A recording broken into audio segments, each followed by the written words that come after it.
Hola, ¿qué tal? Muy buen día. Es un gusto nuevamente estar aquí con todos ustedes en esta su clase de farmacología.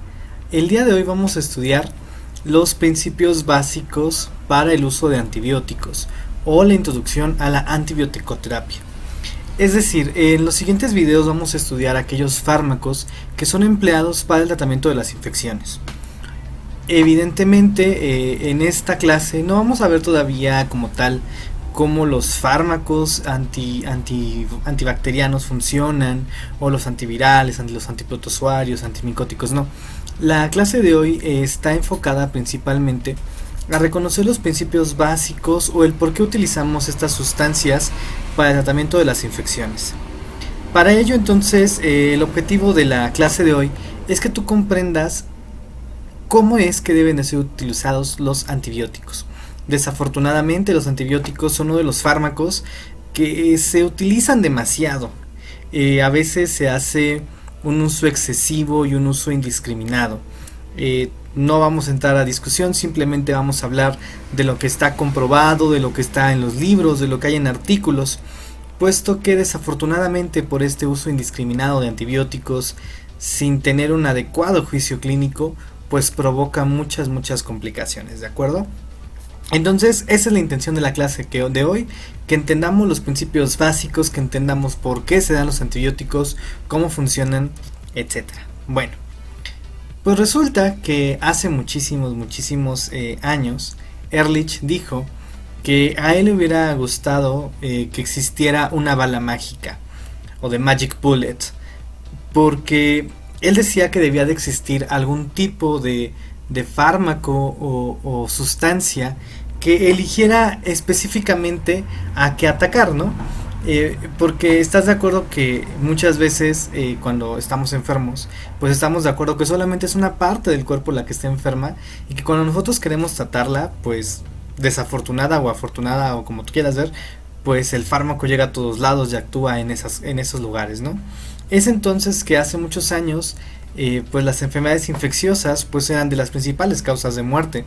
Morían personas por cólera, morían personas por cualquier cosa que tú gustes y mandes, ¿no? O sea, de verdad, las enfermedades infecciosas provocaban muchas muertes, especialmente las infecciones de vías respiratorias, la tosferina, o por ejemplo enfermedades diarreicas, digo, como el cólera, pues provocaban muerte de muchas personas. Fue entonces que, fue entonces que se descubrió por accidente sustancias químicas que podían destruir organismos. Es entonces que vamos a hablar un poquito de ello para comprenderlo. Vamos a hablar de algunos principios básicos. Vamos a poner, por ejemplo, primero, ¿qué es un patógeno? Un patógeno va a ser aquel precisamente microorganismo que tiene la capacidad de provocar o causar enfermedad.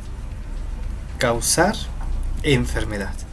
Y esto puede ser tanto una bacteria, puede ser un parásito, puede ser un hongo o puede ser un virus. Ya sea una bacteria, un parásito, un hongo, un virus, pues son patógenos que pueden condicionar o producir enfermedad en el ser humano. ¿Sale? A esa, bueno, esos son lo que producen, ¿no? O sea, estos organismos, que sean micro o macroorganismos, para el caso de los parásitos, que hay parásitos enormes, pues pueden causar enfermedad y por eso se les llaman patógenos. La capacidad de producir esa enfermedad, es decir, el que puedan hacerlo y el cómo lo hacen, se llama patogenicidad. La patogenicidad es esa capacidad de producir la infección. ¿Cómo lo hacen? ¿De acuerdo? Pero pues obviamente hay niveles de patogenicidad, y esos niveles se llama virulencia. El nivel de patogenicidad se denomina virulencia. Entonces vamos a saber que hay microorganismos que son muy virulentos y organismos que no son tan virulentos, ¿de acuerdo? Esto es importante porque a nosotros nos ayuda precisamente a clasificar pues a nuestros microorganismos. ¿Cómo es que estos microorganismos, específicamente vamos a hablar en este momento de las bacterias, cómo es que las bacterias producen daño en el organismo? Pues pueden producirlo de dos formas. Uno, por el número de bacterias que existan, que evidentemente al hacer una gran cantidad de bacterias, nuestro sistema inmune va a ser un poquito complejo que pueda destruirlas a todas. Y por último, las bacterias pues tienen la capacidad de producir toxinas. Y pues ya sea por el número de bacterias o por las toxinas que produzcan, es que estas bacterias producen enfermedades. ¿Estamos de acuerdo? Bien, en este momento pues vamos a enfocarnos principalmente a cómo las bacterias se clasifican y demás, puesto que esto nos ayuda a poder identificar qué antibiótico vamos a poder utilizar. Porque a veces pasa que, y lo he visto, que tenemos infecciones de vías respiratorias superiores que por varios estudios epidemiológicos, estadísticos, etcétera, pues ya se sabe qué microorganismos son más frecuentes. Y he visto que se recetan antibióticos que no le pegan a esos microorganismos. Entonces, pues se hace un uso indiscriminado de antibióticos y por eso es que las infecciones no ceden. Entonces vamos a hablar un poquito de las bacterias. No es una clase de bacteriología, simplemente vamos a tomar unos conceptos básicos que me ayuden primero a entender cómo se utilizan los antibióticos, ¿sale? En primera instancia, hay que recordar que una bacteria es un organismo unicelular y que se caracteriza porque son células procariontas. Son procariontes, lo que hace que sus células sean completamente distintas a las células humanas. Tú acuérdate que las células humanas son células eucariontes, es decir, que tienen bien delimitado su núcleo, a diferencia de las bacterias, que no hay un núcleo bien definido y el material genético se encuentra por ahí en el citoplasma. Obviamente estas características hacen que las rutas metabólicas de una bacteria sean completamente distintas a las humanas, y es por eso que los antibióticos o los medicamentos que nosotros empleamos para las bacterias pues actúan dentro de ciertos parámetros de seguridad, porque va a ser muy difícil que un antibiótico dañe o lesione nuestras células, puesto que, insisto, estamos hablando de células diferentes. Ojo, no significa que todos los antibióticos sean totalmente inocuos para nosotros. Obviamente, como ya lo analizamos en clases anteriores, dependiendo el fármaco, la concentración, las dosis letales, etcétera, etcétera, pues puede o no condicionar daño. ¿Sale? Ahora bien, estas bacterias que ya conocemos, es importante saber que yo las debo de clasificar. Número 1, yo las voy a clasificar por una técnica de tinción. Y esta técnica de tinción se llama tinción de Gram. La tinción de Gram es un estudio de laboratorio en el cual se somete a las bacterias a dos colorantes, un colorante de color azul y un colorante de color rojo. En este momento no nos interesa saber qué colorante es, pero aquí es el detalle. Las bacterias, acuérdate que su estructura celular está formada por una pared, y esta pared tiene una sustancia que se llama peptidoglicano. Dependiendo el grosor de la pared, es como las bacterias se clasifican en dos. Se clasifican en bacterias Gram positivas y en bacterias Gram negativas. ¿Qué características son de ellas? Pues que las bacterias Gram positivas se van a teñir de un color azul y las células Gram negativas se van a teñir de un color rojo. Esto es indispensable porque esto me ayuda a identificar diversas bacterias. Por ejemplo, en el caso de las Gram positivas, yo voy a tener bacterias como los estafilococos o los estreptococos. ¿Sale? Mientras que a lo mejor si yo tengo una tinción de Gram negativa, pues estoy hablando a lo mejor que sea E. coli, a lo mejor que sea Klebsiella, o a lo mejor que sea una bacteria que se llama Salmonella. ¿Sale? Entonces esta primera clasificación me ayuda a poder clasificar las bacterias y me permite dividirlas. Hay un montón de infecciones que se producen por estas bacterias, pero esto es importante porque los antibióticos también tendrán determinado rango de acción. Habrá antibióticos que tengan mejor acción frente a bacterias Gram positivas y habrá antibióticos que tengan mejor acción contra bacterias Gram negativas. ¿Estamos de acuerdo? Una segunda forma de clasificar a nuestras bacterias es por la forma que tengan. Y esto pues está súper fácil. Pueden ser cocos, que sería una bolita. Pueden ser bacilos, que serían algo así. Y espirilos, que serían algo así. ¿Sale? Entonces las formas de estas bacterias pues también nos ayudan, porque pues estas bacterias se pueden visualizar a microscopio. Y por último, 3, el uso del oxígeno que tengan las bacterias, puesto que podemos tener bacterias aerobias y podemos tener bacterias anaerobias. ¿Sale? Es decir, bacterias que emplean oxígeno, aerobias, y bacterias que no utilizan el oxígeno, que son las bacterias anaerobias. ¿Sale? Esto es cuestiones muy básicas de microbiología, cuestiones muy básicas de bacteriología, pero que para el entendimiento del uso de antibióticos es importante. Insisto, me ha tocado ver que se administran antibióticos que le pegan a bacterias gram positivas y que la infección está causada por bacterias gram negativas, y es como como tipo condorito, ¿no? O sea, haces el plop. Haces plop porque dices, ¿y por qué le das ese fármaco si ese fármaco no le pega a esta bacteria? Entonces ve que estos puntos, que son sencillitos, pues son realmente vitales e importantes para poder comprender cómo usar un antibiótico. ¿De acuerdo? Vamos a pasar ahora a estudiar un poquito más sobre los antibióticos. Bueno, pues los fármacos antibióticos, o estos fármacos, vamos a conocer que se conocen en general como antiinfecciosos. Ajá.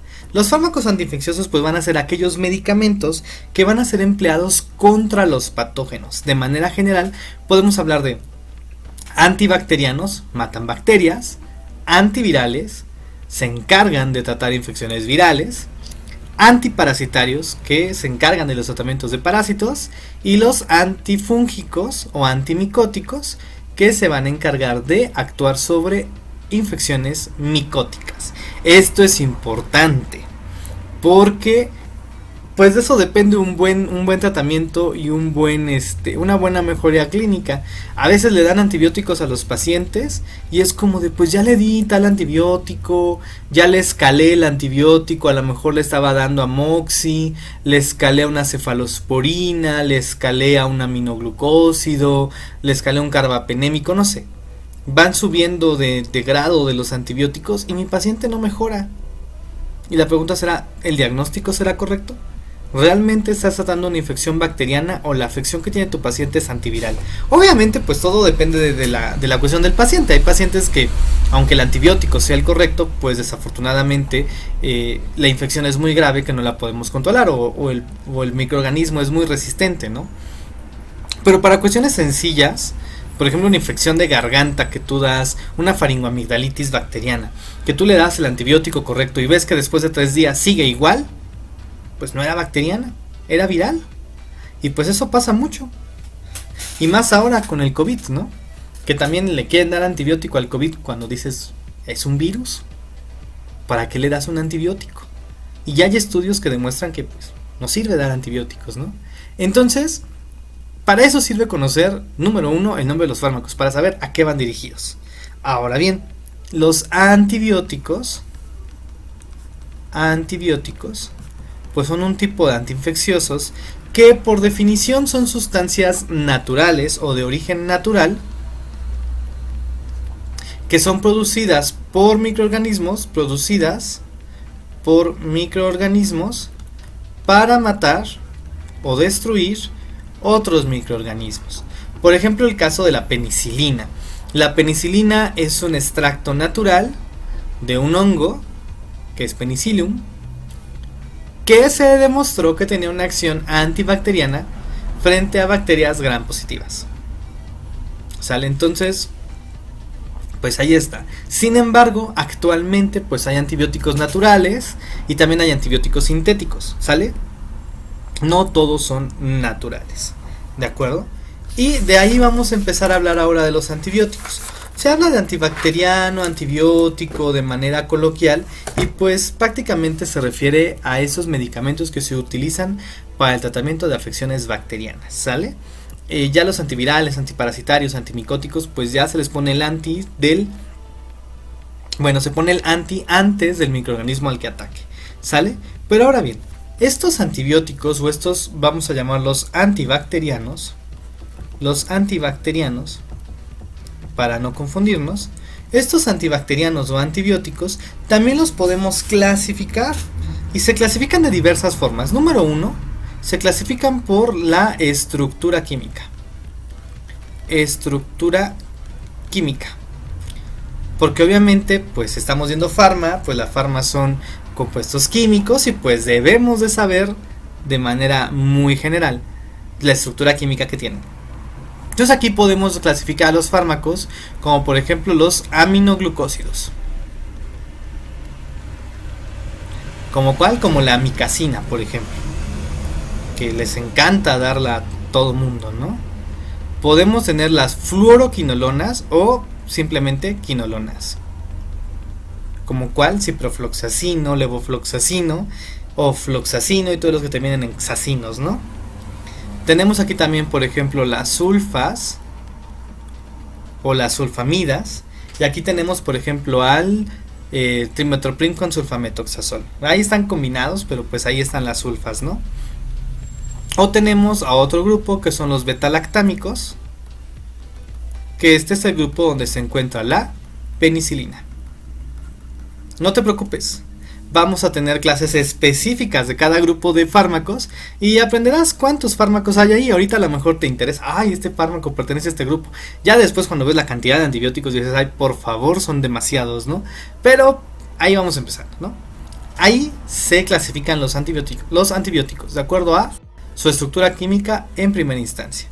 En segundo lugar, podemos clasificar a los antibacterianos por su mecanismo de acción. Ojo.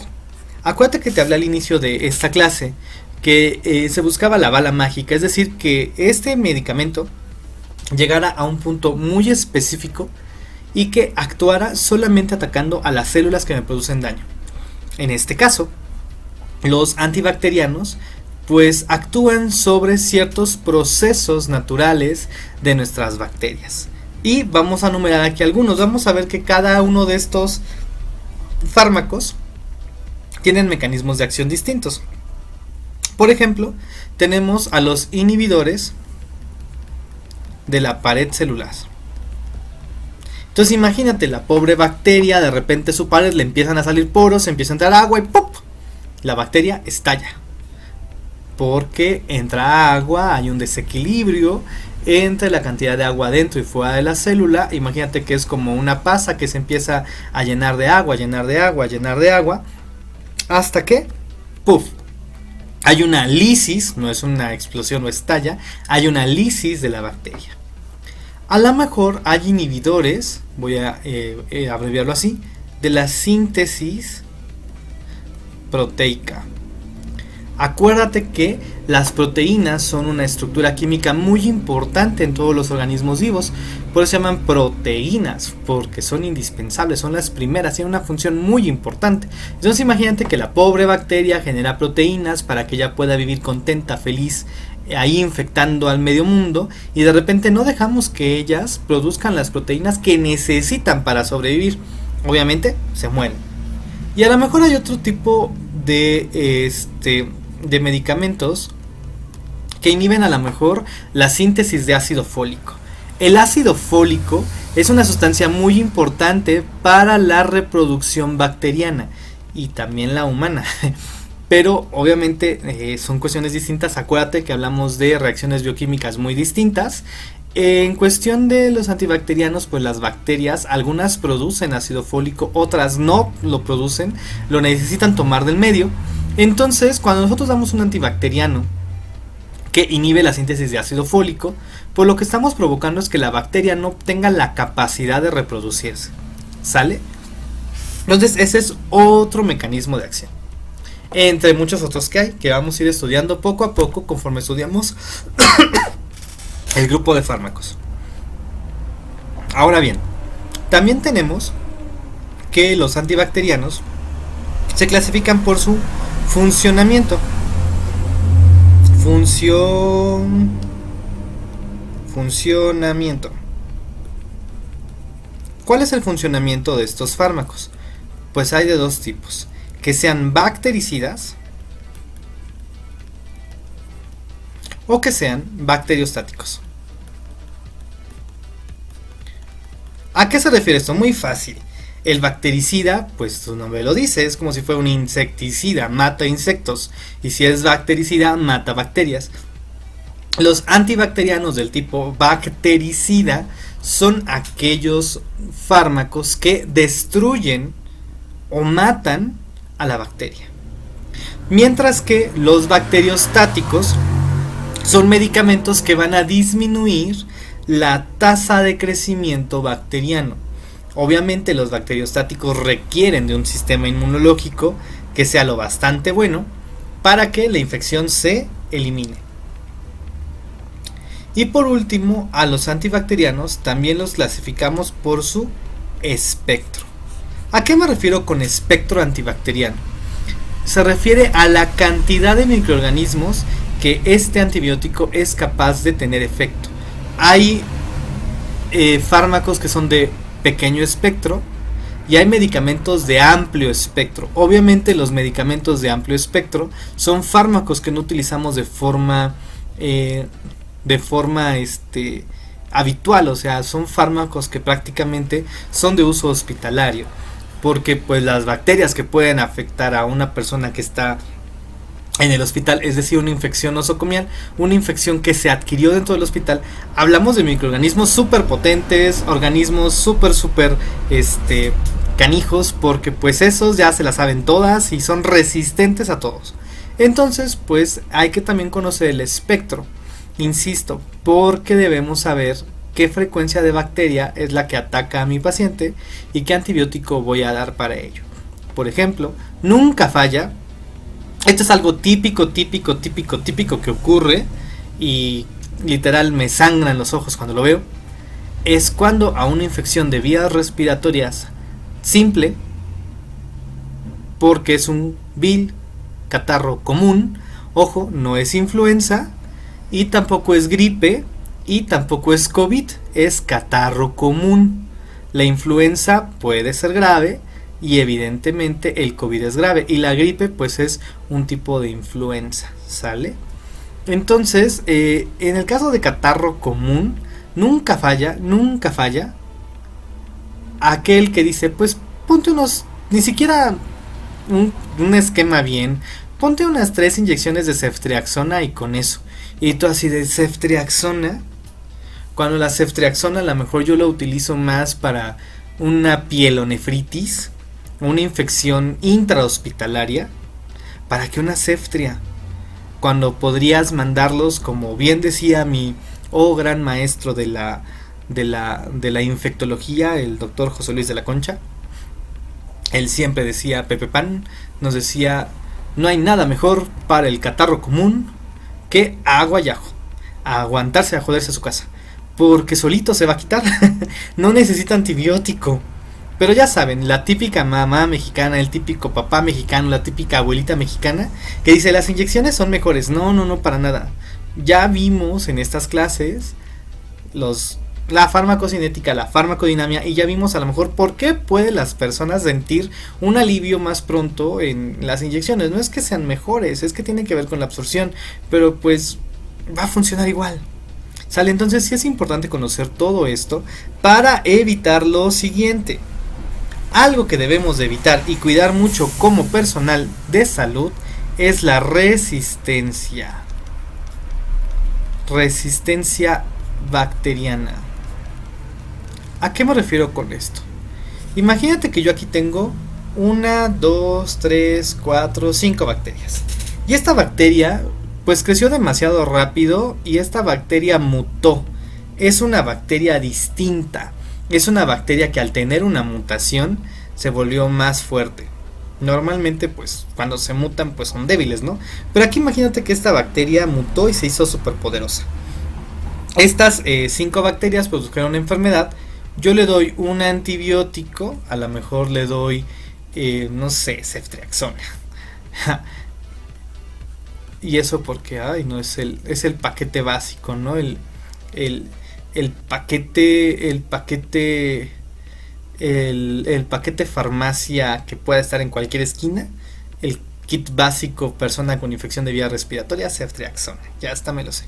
Entonces imagínate, suponiendo que sí haya tenido una infección, a lo mejor esta ceftriaxona mata a esta, mata a esta, mata a esta, mata a esta, pero ¿qué crees? Esta bacteria que está por acá, esta bacteria es resistente. ¿Qué ocurre?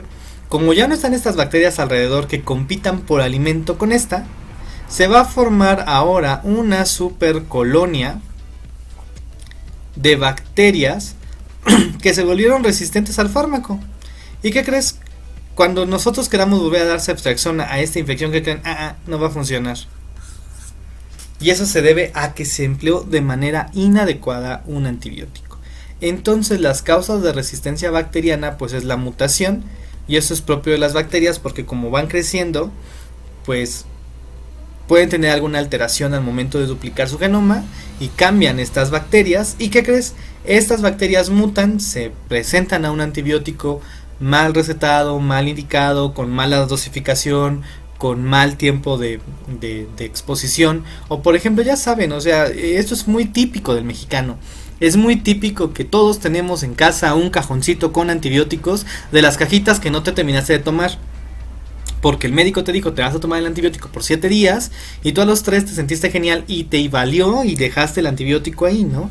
Entonces, ¿qué es lo que pasa? Pues entonces, estas bacterias super malas conviven luego con otra bacteria que creen. Esta y esta bacteria se comunican y se transfieren la información, se echan el chisme. Y como se echan el chisme, ¿qué crees? Esta bacteria ya tiene nueva información. Y ya tienen algo por un proceso que se llama conjugación. Gracias a este proceso de conjugación, las bacterias se comunican y dicen, ¿sabes qué? Este antibiótico es así, hazle así para que ya no te haga daño. Entonces, pues, ya valió queso. Estas bacterias se vuelven resistentes. Otra causa aquí es el uso injustificado. Porque damos antibióticos que no deben ser administrados. Y hay un grupo de médicos que les encanta dar antibióticos de amplio espectro porque dicen, es que esto es mejor. No, o sea, no es mejor. Hay un montón de guías, por ejemplo la guía Stanford. No es Stanford, la guía Sanford. La guía Sanford que nos dice qué antibióticos son los que debemos de emplear para cada infección. Cómo lo debemos de dar, la posología, qué dosis, por cuánto tiempo, cuál es mi primera, mi segunda línea. Y pues obviamente aquí también incluimos a las infecciones nosocomiales. Son infecciones que pues, son bacterias que han estado expuestas a múltiples tratamientos y que evidentemente son bacterias resistentes. Por lo tanto, ¿cómo es que nosotros seleccionamos un antibiótico? Muy fácil. Número 1, debemos hacer un adecuado diagnóstico. Si yo hago un adecuado diagnóstico, en infecciones leves, yo puedo decir, bueno, de este padecimiento, de acuerdo a lo que estoy viendo es una faringoamigdalitis. A lo mejor la faringoamigdalitis que estoy observando no es viral, por las características clínicas que tiene, por algunos criterios diagnósticos que existen. Hay varios criterios, hay varias escalas que me ayudan a identificar si una infección bacteriana es bacteriana o viral. A que vea este video, ponga aquí abajo en los comentarios cómo se llama esa escala clínica que me permite identificar si una infección de garganta, es decir, una faringoamigdalitis, es de origen viral, o es de origen bacteriano. ¿Cómo se llaman esos criterios o esa escala que me ayuda a determinar si es bacteriana o es viral? Bueno, si yo utilizo esta escala y digo, pues por probabilidad es bacteriana, la principal causa de infección de faringoamigdalitis bacteriana a lo mejor es un estreptococo. Entonces, como es estreptococo, yo debo de utilizar un antibiótico que sea para bacterias gram positivas. y se ha demostrado que que es penicilina. Y si mi paciente es alérgico a penicilina, yo le voy a dar un macrólido.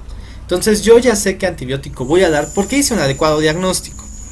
Ahora bien, en el caso de que la infección no sea leve, pues lo ideal, ojo, esto es un mundo ideal, en un mundo donde tenemos dinero, un mundo donde el hospital donde trabajo pues exista, el área de bacteriología, pues yo voy a pedir un cultivo.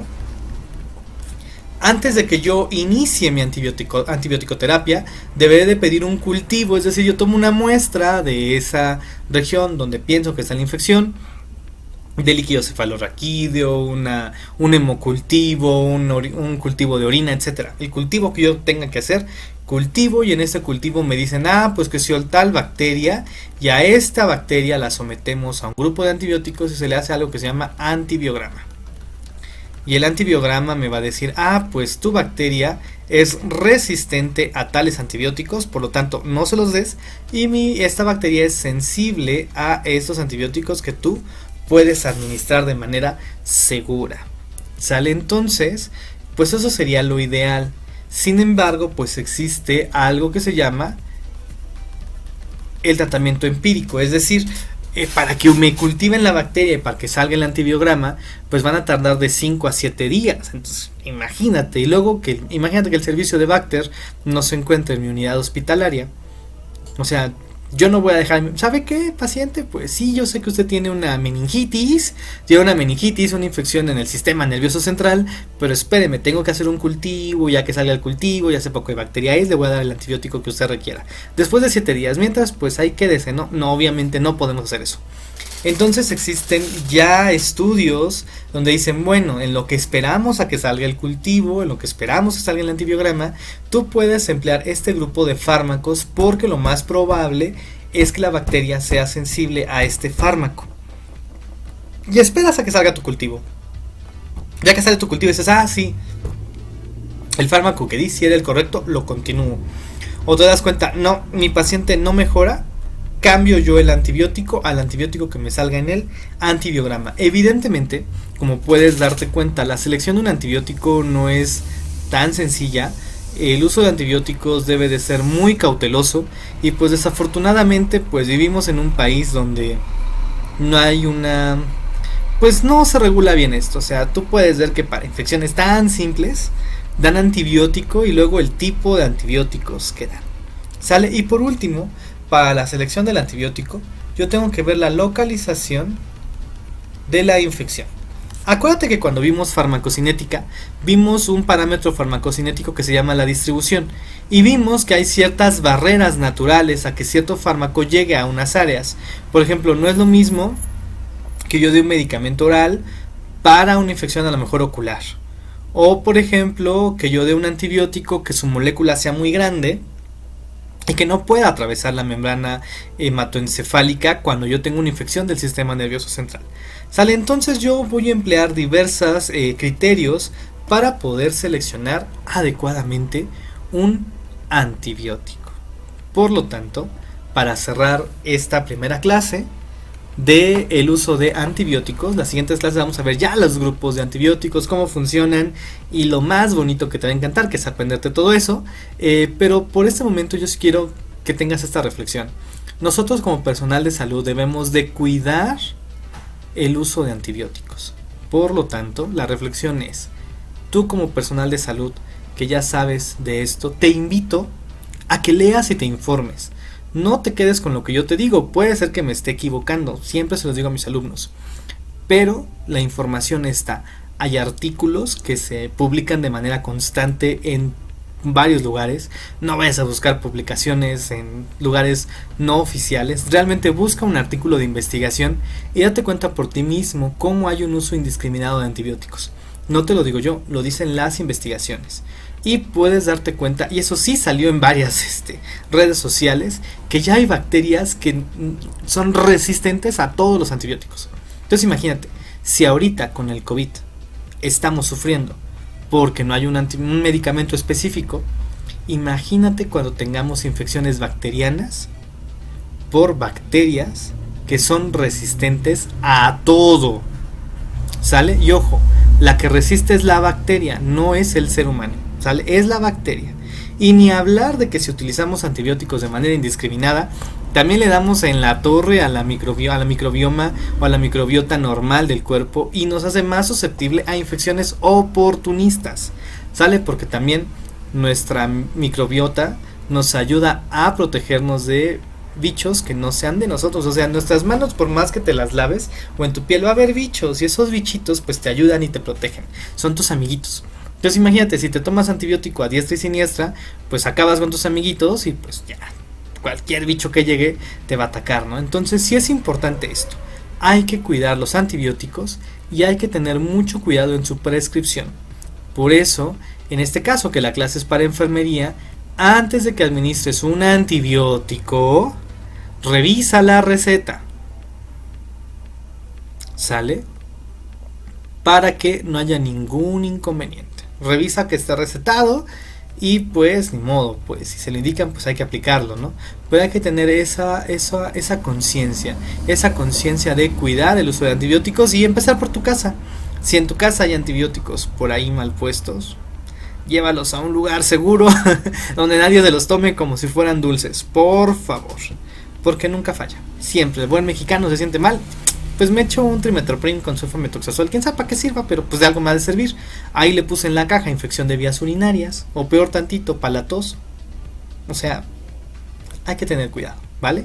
Con eso te dejo con esas reflexiones y por aquí anótame en el casillero, ¿tú qué opinas? Hay varias cosas, ¿de acuerdo? Pero pues estamos en contacto.